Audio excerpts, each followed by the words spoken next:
Gansu eyaleti, Çin'in kuzeybatısında yer alan en önemli bölgelerden biri. Altın rengi çölleri, Sarı Nehri ve binlerce yıllık tarihiyle antik Çin sınırlarını şekillendiren topraklara ev sahipliği yapıyor. Burası Çin Seddi'nin ilk örneklerinin de bulunduğu bölgelerden biri olarak bilinir. Ancak Çin Seddi'ni tek başına düşünmek yanlış olur. Sınır güvenliği için surlar, kaleler ve garnizon şehirleri kurulmuştur. Bugün ise bunlardan birisi olarak kabul edilen Yongtai adıyla bilinen, halk arasında ise Kaplumbağa şehri olarak anılan bu antik toprak kaleyi ziyaret edeceğiz. Bunun için Lanzhou şehrinden Jingtai kasabasına doğru yola çıkıyoruz. İyi seyirler. Otobüs Jingtai'ye gidiyor. 你去 Jingtai 吗? Jingtai. Otobüs terminaline doğru yürürken tesadüfen Jingtai'ye giden bir otobüste karşılaşıyorum. Çöllerin, karlı dağların ve bozkır ikliminin bir arada bulunduğu Gansu eyaleti daha ilk anda beni büyülemeye başlıyor.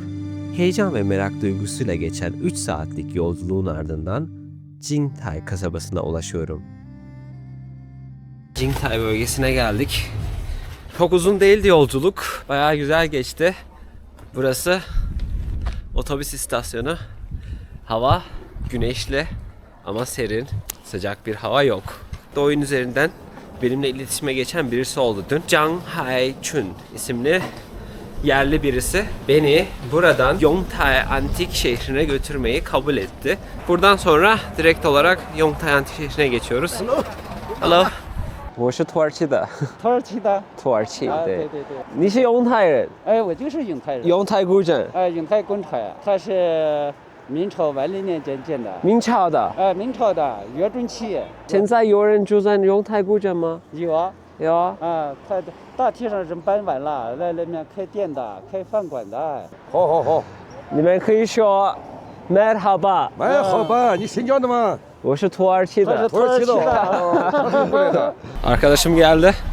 Hey, 你好，非常感谢你。可以，非常感谢。张海群，你好，非常辛苦，真的非常感谢你的帮助。没有，不要客气。Yongtai Antik şehrine doğru yola çıktık. Burada Zhang Haichun'un Yongtai'li arkadaşı ve ailesiyle tanışacağız.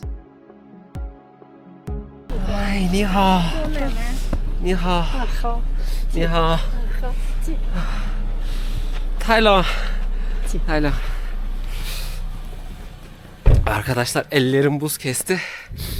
Burada şimdi yaşayan yerlilerin evini ziyarete geldik.谢谢，辛苦你，辛苦你。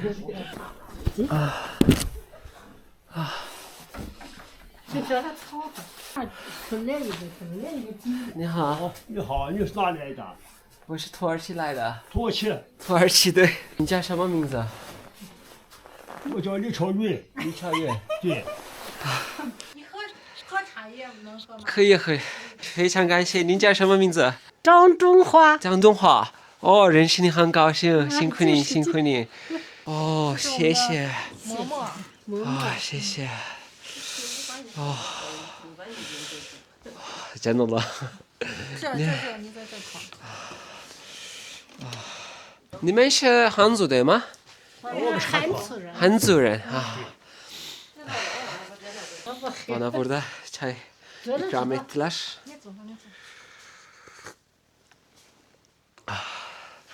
非常好喝，吃馍馍。非常好喝。你们土耳其这国家不大嘛？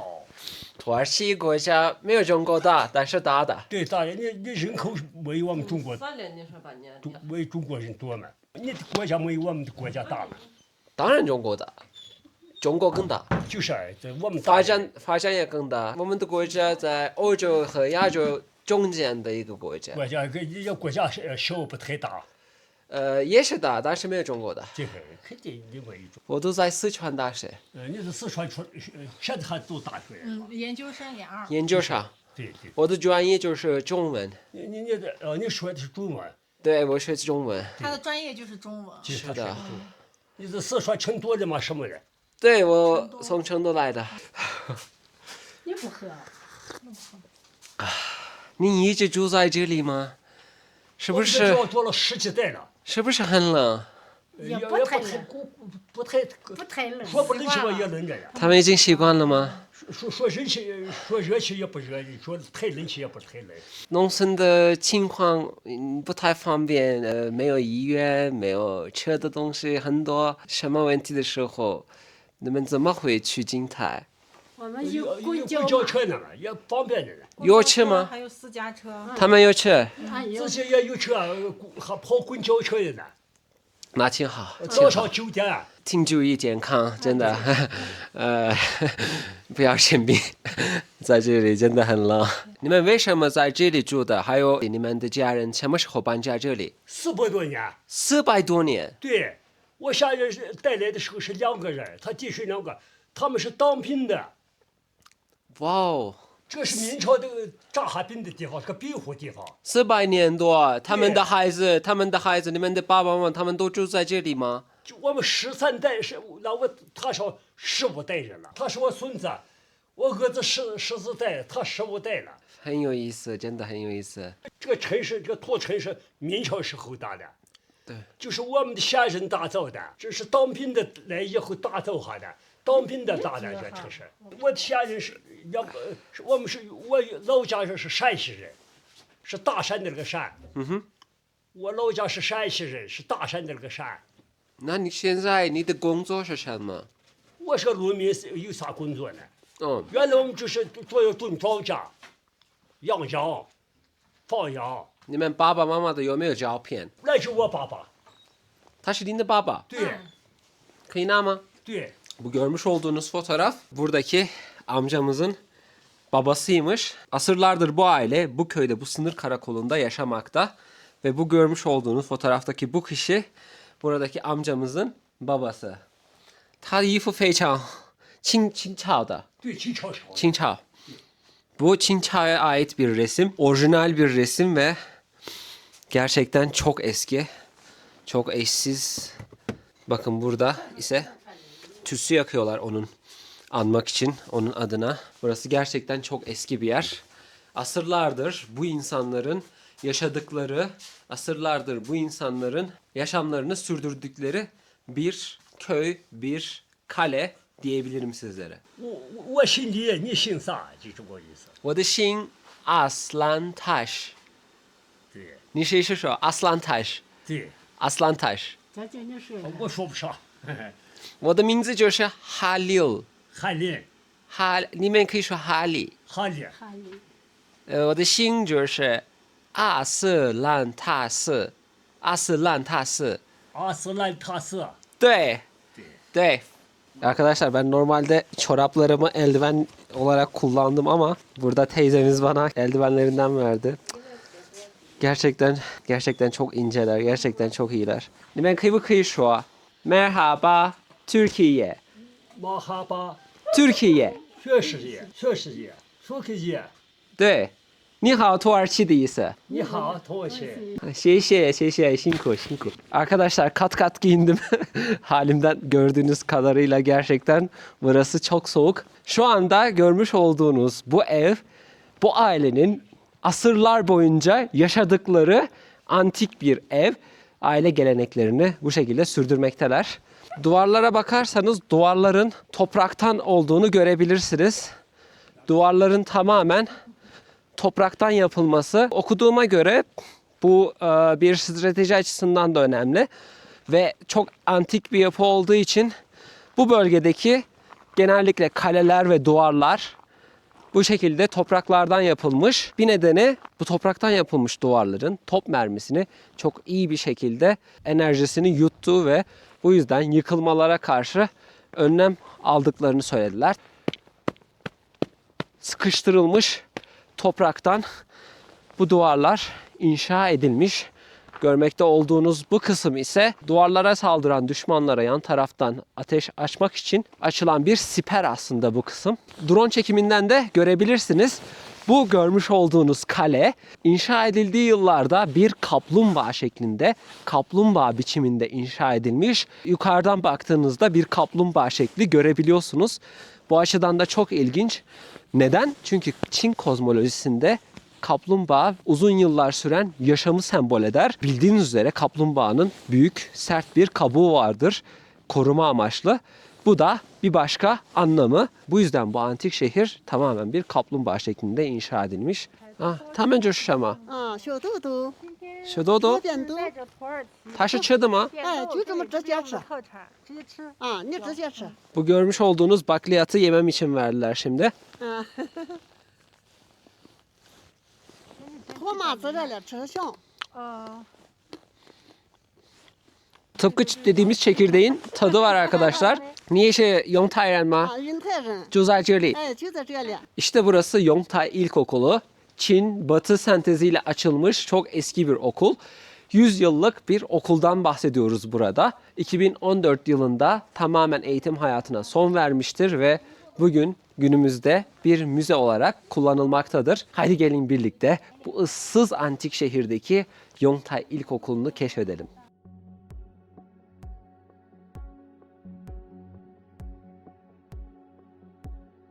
Kara tahtaları burada görebilirsiniz. Gerçekten çok eskiler.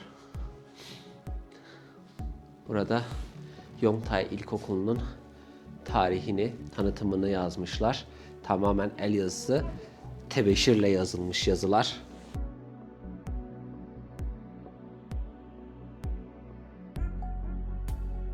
Burası bu ilkokulda görev yapan görevlilerin odaları, ofisleri. Burada büyük bir avlu bizi karşılıyor. Görmüş olduğunuz gibi devasa bir avlu ve tam ortasında ağaçları görmektesiniz. Hemen arkamda bir ağaç daha var ki çok eski bir ağaç olması gerekiyor. Burası ilk büyük avlusu.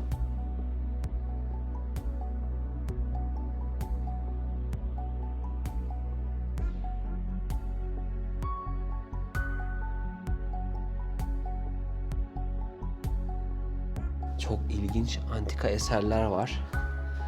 Ne burada yaşamış yerlilerin eşyaları olması gerekiyor. Buradaki Yongtai halkının. Bakın burada çok ilginç heykeller var.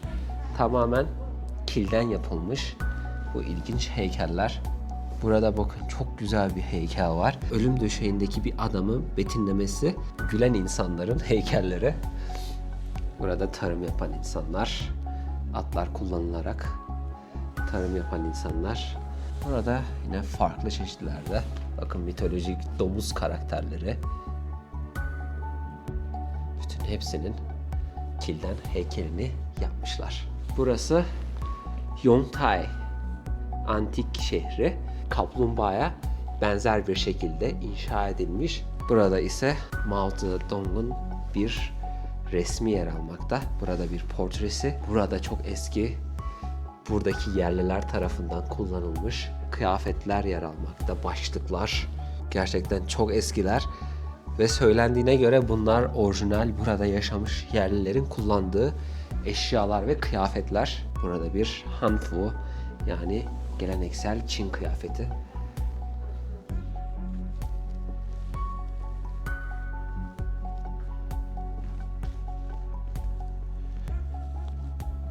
Bu kısım sınıflardan birisi. Hemen yan tarafında bir sınıf daha var. Burası günümüzde müze olarak kullanılıyor. Birçok farklı Çinli genç burada bu okulda okumuş, bu okulda eğitim almış ve mezun olmuştur. Gerçekten çok derin bir tarihi olan okul. Çin mimarisiyle ve Batı senteziyle inşa edilmiş bir okul. Lina, 你也读书过在这里对吗？对，我在这里上过学。你在这里毕业过？对，我在这里上的小学。 Burada ilkokulunu Lina burada okudu ve burada mezun oldu. Bu okulun teneffüs zili, ders saat zili. Ders saati arkadaşlar. Herkes sınıflara. Özellikle detaylar çok farklı. Burada görmüş olduğunuz Çin mimarisiyle inşa edilmiş ancak çok eski yapılar zamanında inşa ettikleri haliyle bugüne kadar ayakta kalmış ve bugün ise bir müze olarak işletilmekte. Yani Çinlilerin eğitime verdikleri değeri buradan anlayabilirsiniz.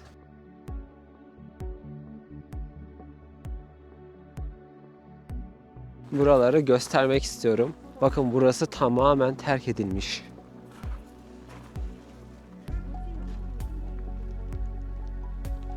Ve bugün ise bu antik şehirde sadece 30 kişi yaşamakta. Genellikle buradaki yerliler bir süre sonra buradan ayrılmış ve burayı terk etmiş. Buradaki nüfus ne yazık ki çok az. Şu anda eksi 20 derece bir hava var.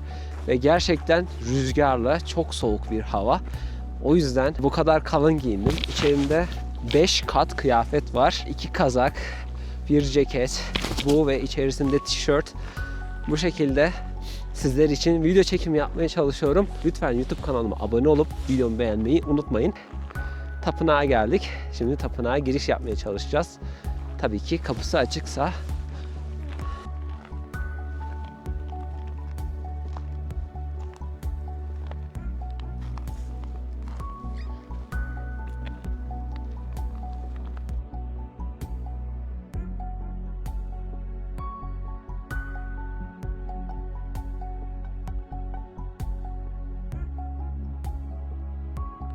Arkamda görmüş olduğunuz birer tepe değil. Bu arkamda görmüş olduğunuz bu antik sınır karakolunu savunmak için inşa edilen, sıkıştırılmış topraktan yapılmış olan şehir duvarları. Burada ise bir tapınak görmektesiniz. Tamamen bu coğrafyaya uygun bir şekilde inşa edilmiştir. Bakın bu sınır karakolunun duvarları, size daha yakından göstermek istiyorum. Burada antik duvarların merdivenlerini görebilirsiniz. Ancak yukarı çıkmak yasak. Duvarlara askerler, eski Çinli askerler buradaki bu merdivenlerden çıkıyorlar ve yukarıda duvarın üzerinde mevzi alabiliyorlar.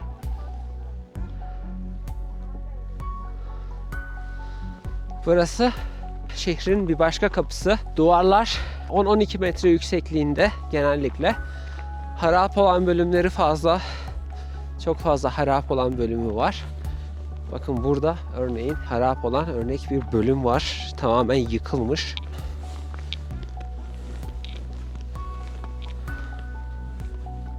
Bakın arkamda görmüş olduğunuz bu alan tamamen etrafı kapalı. İşte Ming Hanedanlığı döneminden günümüze kadar ayakta kalmış çok eski bir Çin sınır karakolu, bir Çin kalesi.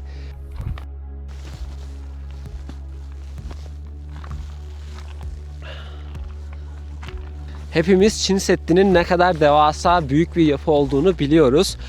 Ve ilk yapılan Çin Hanedanlığı döneminde yapılan ilk Çin Seddi arkamda görmüş olduğunuz gibi bu teknikle, sıkıştırılmış toprak tekniğiyle inşa edilmiştir. Ancak bu inşa edilen seddin, bu inşa edilen duvarların yetersiz ve eksik olduğunu gören Çinliler daha sonra tamamen taştan bir şekilde duvar örerek inşa etmiştir.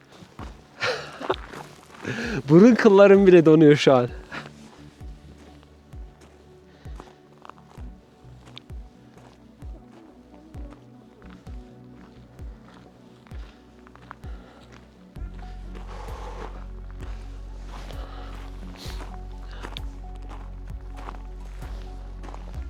Şimdi burada bu antik yapının giriş kapısına geldik.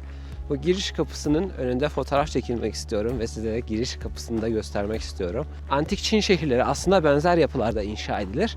Ama bu diğer antik Çin şehirlerine nazaran çok daha farklı bir mimaride.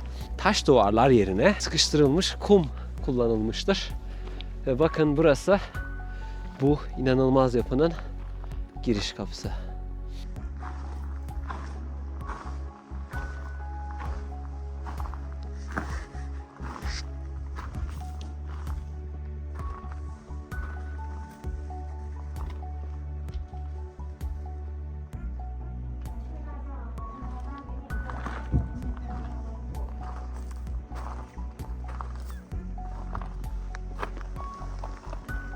Bakın tabletlerin üzerinde halen yazılar görünmekte az da olsa.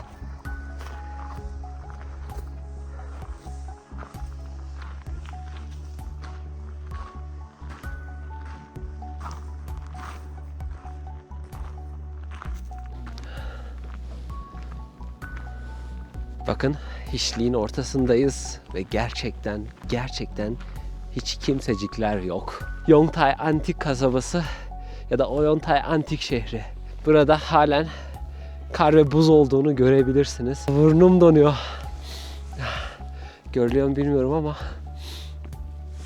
gerçekten ama manzara mükemmel. Bu görmüş olduğunuz kapı bu antik yapının giriş kapısı. Bu antik yapının şu anda birkaç farklı giriş kapısı var. Hiçliğin ortasında çok inanılmaz bir coğrafyadayız. Arkamda buzul görebilirsiniz.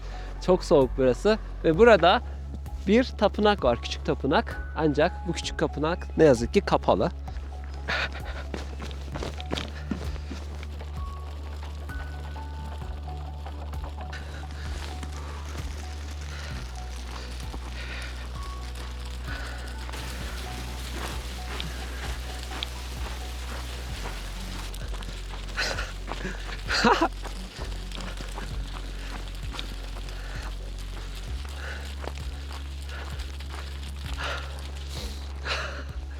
Buradaki insanlar yoğunluklu olarak koyun eti, kuzu eti tükettikleri için doğal olarak da buralarda bahçelerinde koyun ve kuzu yetiştiriyorlar. Buraya gelip buradaki bu kültürü ve buradaki bu tarihi birebir yaşamak gerçekten çok cezbedici. Umarım bir gün siz değerli izleyiciler de buraya gelme fırsatını elde edersiniz. 这里是超市吗？ Bu ise köyümüzün marketi.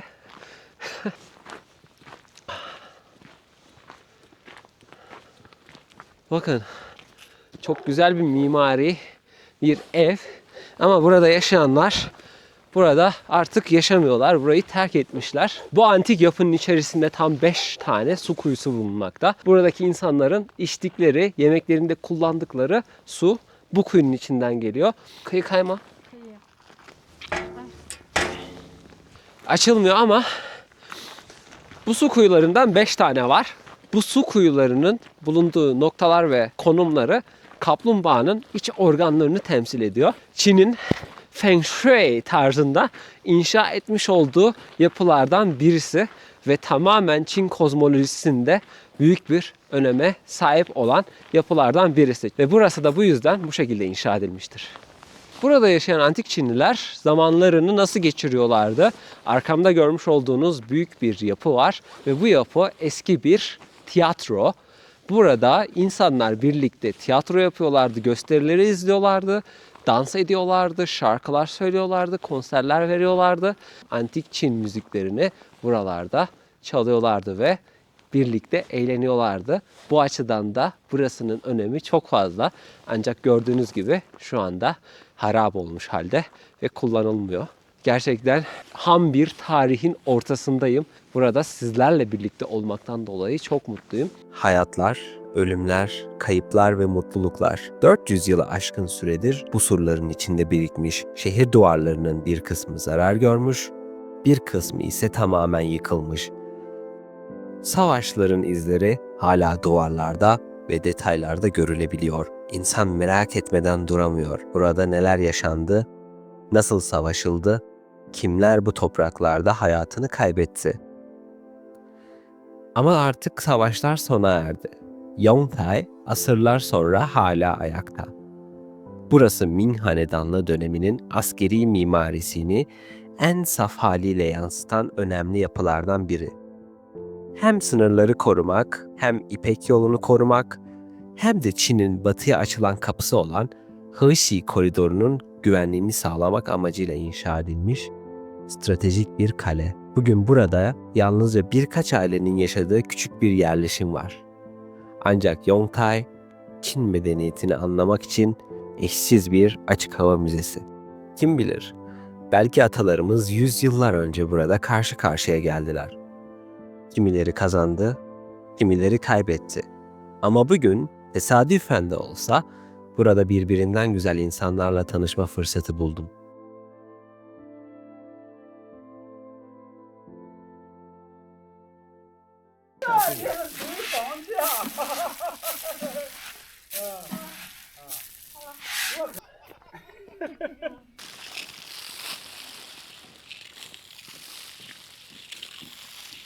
Bu arkamda ise gördüğünüz kişiler mısır taneciklerini yerlere serpiştirerek aslında kuzuları besliyorlar. Kuzular buradan geçerken bu mısır tanelerini yiyerek karnını doyuruyorlar.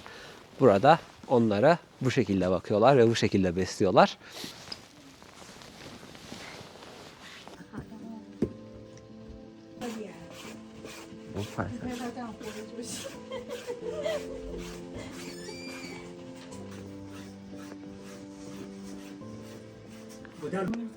这是啥饭店？这对的吧？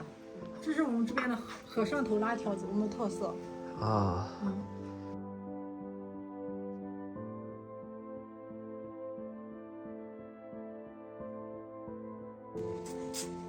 吃这不愿吃那劲儿，太原吃，他不能做。叫到四川带下子，有对吧？这这些有。那你也吃多了是吧？点点。 Şinkoni. 你吃啥？你吃。 Şimdi burada beni ağırlayan aileyle birlikte karnımızı doyurduk. Kendileri elleriyle hamurları keserek çok güzel bir erişte yaptılar ve yedik. Gerçekten çok lezzetliydi. Şimdi ise dönüş vakti dostlar. Onların gülen yüzleri, sıcak sözleri ve içten misafirperverlikleri Yongtai antik şehrinin buz gibi soğuk havasında içimi ısıtan en önemli şeylerden biri oldu. 非常感谢，真的，再见。你们非常好客人。我夫人该吃，你再不来了。进来，进来，我中间。哎，好，很好。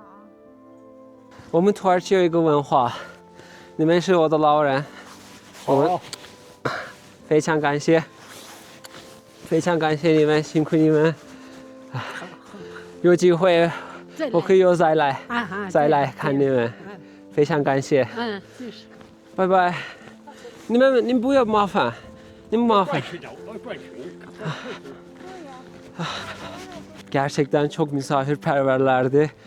Bana çok güzel davrandılar. Davranışları o kadar inceydi ki özellikle benim üşüdüğümü görünce bana sürekli çay verdiler. Sürekli sıcak su verdiler, sıcak çay verdiler. Sizden birisi Türkiye'den bir kardeşinize çok güzel ağırladılar. Çok güzel davrandılar. Buradan hepiniz adına, tüm Türkiye adına ve kendim adına çok teşekkür ediyorum. Sen de 非常感谢. 非常感谢. Burada antik kasabanın hemen ortasından geçen yolda otobüsümüzü bekliyoruz ve Jingtai kasabasına dönüş yapıyoruz. Hiçliğin ortasındayız ve görmüş olduğunuz gibi otobüsümüz geliyor.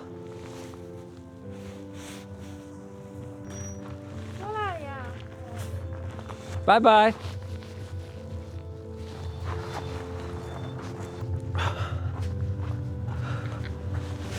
Ni hao.